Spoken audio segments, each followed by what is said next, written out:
You're watching Waterfront Wars, where we dive deep into the most shocking property battles involving lakes, rivers, and coastlines.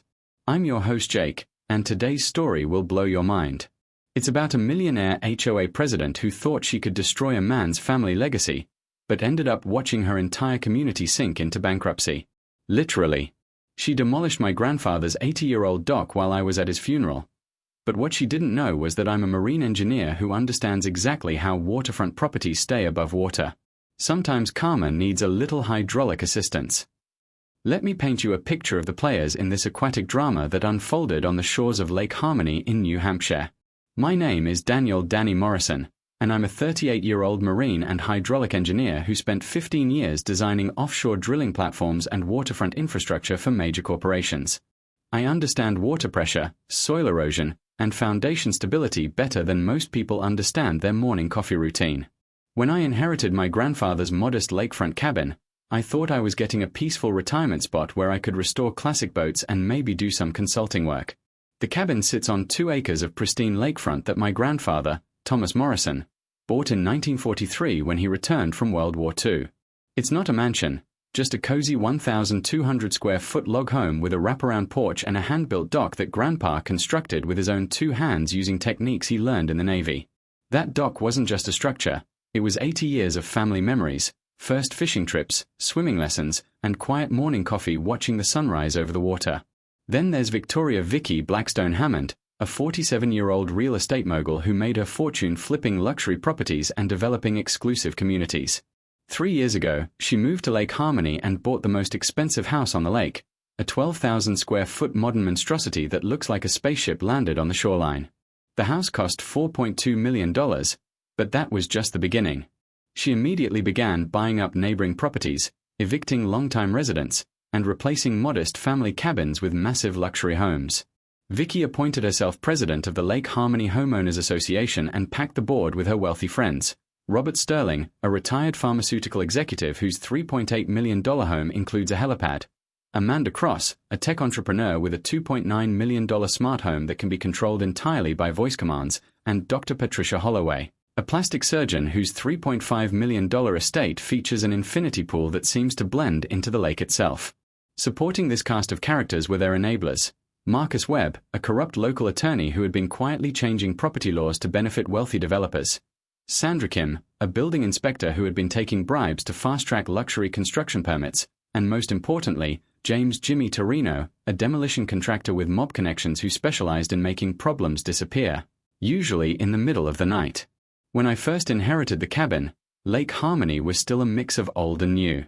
Longtime families who had summered there for generations lived alongside newer residents who appreciated the lake's natural beauty. The water was crystal clear, the wildlife was abundant, and there was a sense of community that transcended economic differences. My grandfather had been a beloved figure in the community. He helped neighbors with dock repairs, organized annual fishing tournaments for local kids, and served as an unofficial historian who could tell you the story behind every cabin and tree line. When he passed away at 94, the funeral drew over 300 people, many of whom had learned to fish or swim at his dock. I had planned to honor his legacy by maintaining the property exactly as he left it. The cabin needed some updating, but the dock was solid as a rock, built to Navy specifications with treated pilings driven deep into the lake bed and connected with mortise and tenon joinery that had withstood decades of ice storms and summer floods. It was a masterpiece of practical engineering disguised as a simple fishing platform. For the first 6 months after inheriting the property, I split my time between settling the estate and planning my transition from corporate consulting to a quieter life by the lake.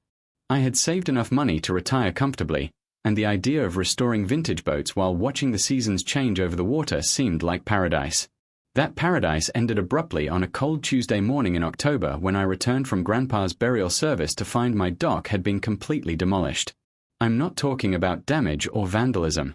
I mean utterly destroyed, the pilings cut off at the waterline, the decking hauled away, even the metal hardware stripped out. 80 years of craftsmanship reduced to splinters and scattered across my shoreline.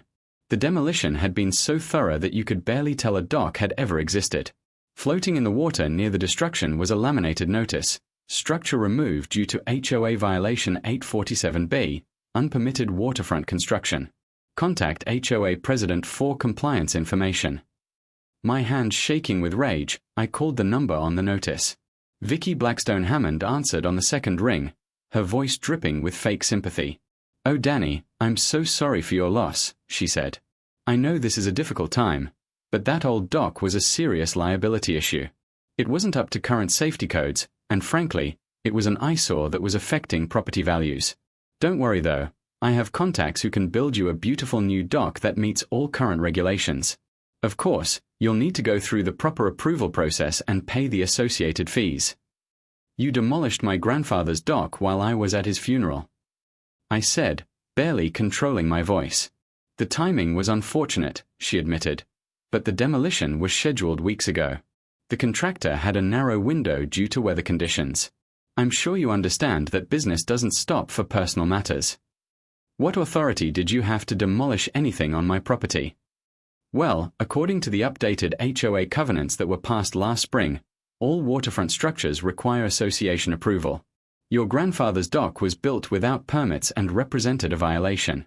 We gave him several warnings, but he refused to comply." I knew this was impossible. Grandpa had been meticulous about documentation, and his dock predated any HOA by decades. More importantly, the HOA had no legal authority over structures that existed before the covenants were established. But Vicky was counting on me being too grief-stricken and legally ignorant to fight back. "I want to see those warnings and the legal authority for this demolition," I demanded. "Of course, dear. Why don't you come to our next board meeting on Thursday? We can discuss your compliance plan and the fees for removing the debris from the lake bottom." Fees for cleaning up the destruction she had caused. That's when I knew I wasn't dealing with a simple property dispute. This was war. I spent the next 3 days documenting everything. I photographed every piece of debris, measured the destruction site, and started researching the legal history of my property and the HOA. What I discovered made my blood boil even hotter. The Lake Harmony HOA had originally been a voluntary organization focused on organizing community events and maintaining shared facilities. But 3 years ago, when Vicky took control, she had systematically changed the bylaws to give the association power over individual properties. She had used a legal loophole that allowed HOAs to impose new restrictions if they could demonstrate community benefit and get approval from a majority of property owners. Here's where it gets diabolical. Vicky had bought 6 properties around the lake under different LLC names, giving her control of enough votes to pass any bylaw she wanted. She had effectively used her wealth to purchase legal control over the entire community. The warnings to my grandfather had been sent to an old address he hadn't used in 20 years, ensuring he never received them. But Vicky had made one crucial mistake. As a marine engineer, I understood something she didn't. The entire lakefront development she was so proud of was built on unstable ground that required constant management to prevent catastrophic erosion. Lake Harmony sits in a glacial valley with a complex underground water system. The lake level is maintained by a combination of natural springs, seasonal runoff, and a carefully managed outlet system that was installed by the Army Corps of Engineers in the 1960s. The key to the whole system is a series of retention walls, drainage channels, and pressure release valves that keep groundwater from undermining the shoreline properties. My grandfather had been one of the original engineers who worked on that system. His dock wasn't just a family amenity, it was part of the lake's water management infrastructure. The pilings had been positioned to help break up wave action that could erode the shoreline, and the structure included monitoring equipment that helped track water levels and pressure changes.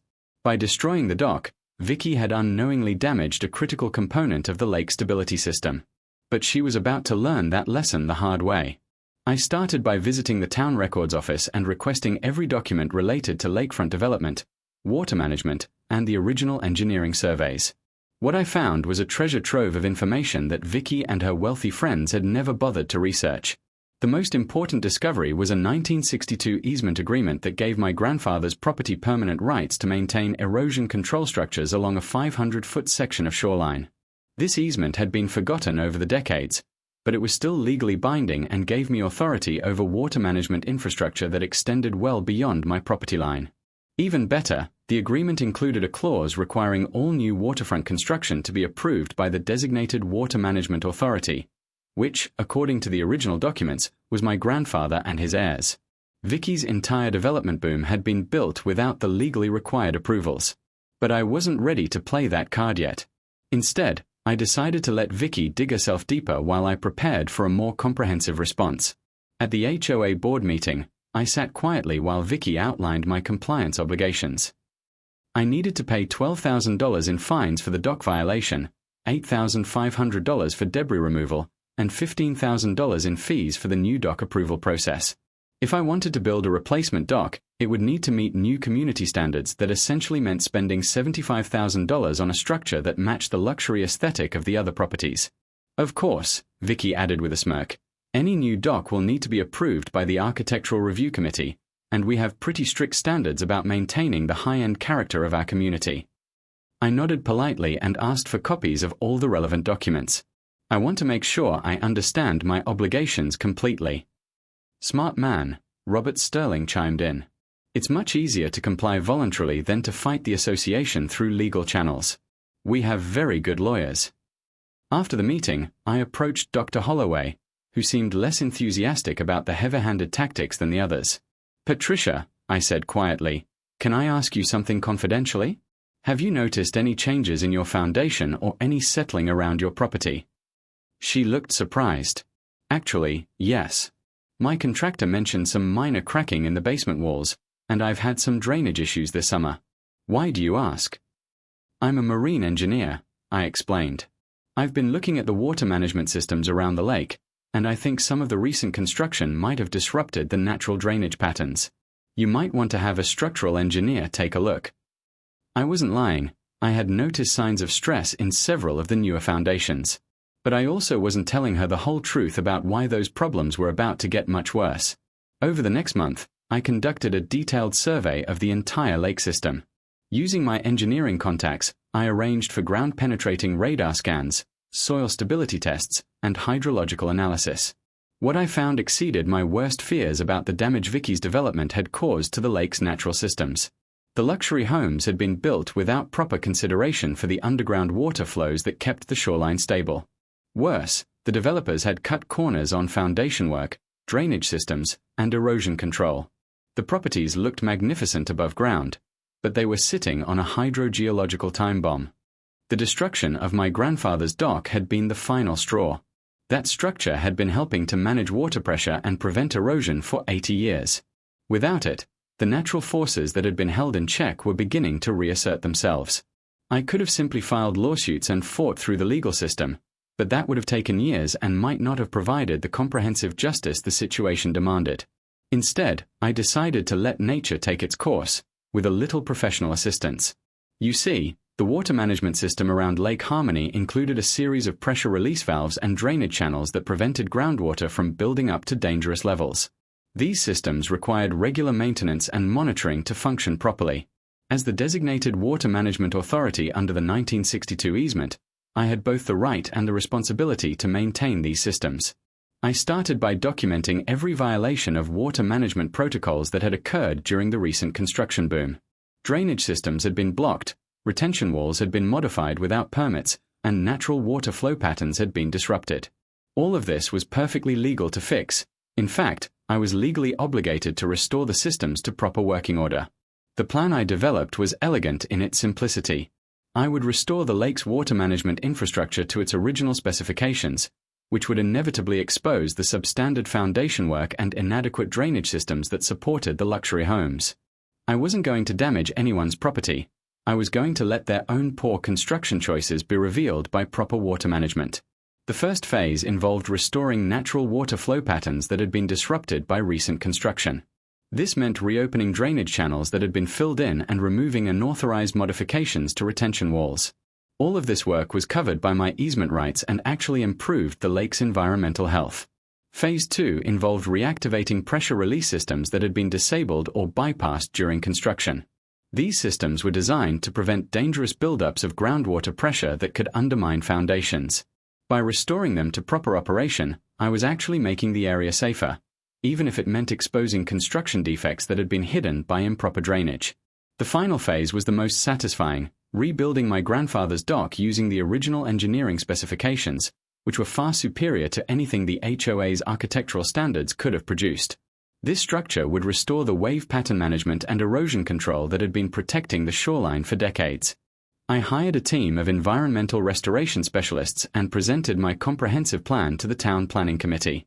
Because the work was covered by existing easements and actually improved environmental conditions, the permits were approved quickly.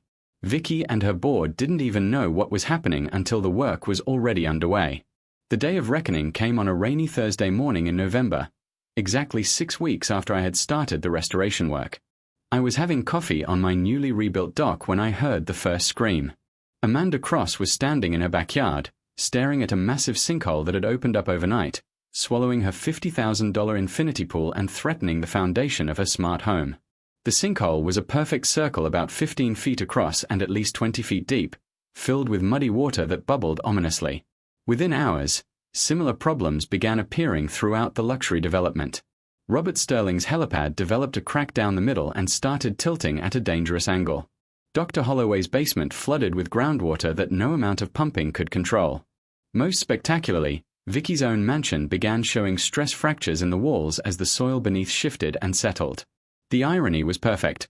By restoring proper water management to the lake, I had revealed that every single luxury home in the development had been built with substandard foundations and inadequate drainage systems. The builders had cut corners because they assumed the improper drainage would continue to mask their defects indefinitely. But the problems were just beginning. As the restored water systems began functioning properly, they exposed decades of deferred maintenance and environmental damage. Septic systems that had been installed too close to the water table began failing. Retaining walls that had been built without proper engineering started collapsing. Even the roads began developing potholes as the improved drainage revealed underlying structural defects. Vicky called an emergency HOA meeting for that weekend, and the atmosphere was pure panic. Property owners were facing hundreds of thousands of dollars in foundation repairs, septic system replacements, and structural reinforcement.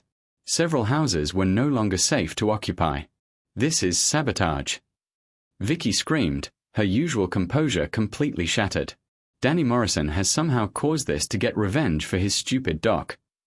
"Actually," I said calmly, "I've simply restored the water management systems to their original specifications. Everything I've done has been covered by existing easements and approved by the appropriate authorities. If your properties are experiencing problems, it's because they were built with substandard drainage and foundation systems." Robert Sterling was frantically paging through legal documents. "There has to be something we can do. This is going to cost millions to fix." "Well," I replied, "there is one option. The original water management easement includes provisions for cost sharing when repairs are needed to protect multiple properties. If the HOA officially recognizes my authority as the designated water management administrator, I'd be happy to coordinate a comprehensive repair plan." The room fell silent as the implications sank in. They could either accept my authority and pay for proper repairs, or continue fighting and watch their properties literally sink into the lake. Dr. Holloway was the first to break. "How much are we talking about?" I pulled out a professionally prepared estimate. "Based on my preliminary assessment, we're looking at approximately $2.3 million in foundation repairs, $1.8 million in drainage system upgrades, and $900,000 in septic system replacements. That's just for the essential work. Cosmetic repairs would be additional." The gasps around the room were audible. Several homeowners started frantically calculating mortgage payments and insurance coverage. "However," I continued, "there's also the matter of the illegal demolition of my dock and the harassment I've endured from this association. I think $500,000 would be appropriate compensation for that damages, plus my engineering fees for managing the restoration project." Vicky looked like she was about to have a stroke. "You're extorting us." "I'm offering to solve a problem that exists whether I help you or not," I replied. "Your properties were built on unstable foundations with inadequate water management. I can fix that, or you can hire someone else who will charge you twice as much and take twice as long. Either way, the problems won't go away by ignoring them." The final twist came when Amanda Cross's insurance adjuster arrived to assess the sinkhole damage. He was a sharp-eyed professional who immediately recognized that the property damage was the result of construction defects, not natural disasters or sabotage. He told Amanda, "Your policy doesn't cover damage resulting from inadequate foundations or improper drainage systems. This appears to be a construction defect issue, not an covered environmental event." Within 24 hours, every homeowner in the development received similar news from their insurance companies. The luxury homes they had thought were well-built investments were actually expensive disasters waiting to happen. Without insurance coverage, they were facing millions in repair costs with no way to recover their losses. But the situation got even worse when the state environmental agency got involved. The restored water management systems had revealed that several properties had been built in violation of wetland protection laws. The unauthorized filling of drainage channels and modification of natural water flows constituted environmental crimes that carried hefty fines and required expensive remediation. Robert Sterling tried to blame the original developers, but the statute of limitations had expired on most of the construction violations. The current property owners were responsible for bringing their homes into compliance with environmental regulations, regardless of when the violations occurred. Within 6 months, the entire luxury development was in financial chaos. 3 properties went into foreclosure when the owners couldn't afford the repair costs. 2 more were abandoned when the environmental remediation requirements exceeded the property's market value. Even Vicky's flagship mansion was listed for sale at a fraction of what she had paid for it. The beautiful irony was that my modest cabin, sitting on its properly engineered foundation with its historically appropriate dock, became the most stable and valuable property on the lake. The techniques my grandfather had learned in the Navy and refined over decades of lakeside living had created a structure that could withstand anything nature threw at it. As for Vicky Blackstone Hammond, her real estate empire collapsed along with her lakefront mansion. The environmental violations and construction defects in her development triggered investigations into her other properties, revealing a pattern of corner-cutting and permit violations that destroyed her business reputation. She eventually declared bankruptcy and moved to Florida, where she now works as a part-time real estate agent for a small agency that specializes in mobile homes. The corrupted officials who had enabled her schemes faced their own consequences. Marcus Webb was disbarred for helping developers circumvent environmental regulations. Sandra Kim lost her building inspector certification when investigators discovered the bribe she had accepted. Even Jimmy Torino faced federal charges when the FBI connected his demolition business to a broader pattern of construction fraud. But perhaps the sweetest vindication came from the Army Corps of Engineers, who conducted their own investigation into the lake's water management systems. Their report praised the original 1940s engineering work and specifically noted that my grandfather's dock had been a critical component of the shoreline protection infrastructure. They recommended that similar structures be built throughout the lake system to prevent future erosion problems. The new Lake Harmony HOA, led by longtime residents who had survived Vicky's reign of terror, officially recognized my role as water management administrator and funded the construction of several additional erosion control structures based on my grandfather's original designs. The lake is now healthier and more stable than it has been in decades. Today, Lake Harmony is returning to its roots as a community of people who appreciate natural beauty and practical engineering over flashy displays of wealth. The few luxury homes that survived the foundation crisis have been extensively renovated with proper drainage and environmental systems. New construction is limited and must meet strict environmental standards. As for me, I found my calling as a waterfront restoration engineer, helping communities throughout New England repair the damage caused by decades of improper development.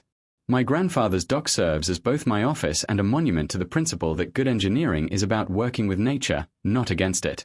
The lesson here goes far beyond property disputes or HOA politics. It's about the fundamental truth that shortcuts and corner cutting eventually catch up with you. Vicky and her wealthy friends thought they could buy their way out of the laws of physics and environmental science.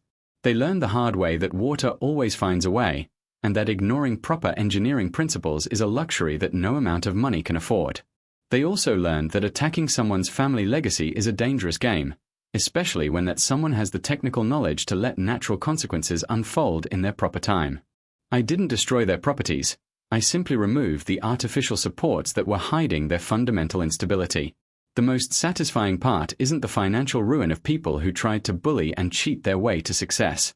It's the restoration of a community that values craftsmanship, environmental stewardship, and respect for the people who came before us. My grandfather's dock stands again, exactly where it belongs, protecting the shoreline and serving the community just as it has for 8 decades. Sometimes the best revenge isn't getting even, it's simply letting the truth surface, no matter how long it takes or how deep it's buried. In this case, the truth was lurking 20 feet underwater, waiting for someone with the right combination of engineering knowledge and moral motivation to bring it to light. Water doesn't lie, geology doesn't forgive, and physics doesn't care how much money you have. Vicky Blackstone Hammond learned all 3 of those lessons the hard way, and Lake Harmony is a better place for it. That's today's episode of Waterfront Wars. If you enjoyed watching entitled developers get washed away by their own incompetence, smash that subscribe button and share your own stories of natural justice in the comments. Until next time, remember, you can't fight Mother Nature, but sometimes you can let her fight for you.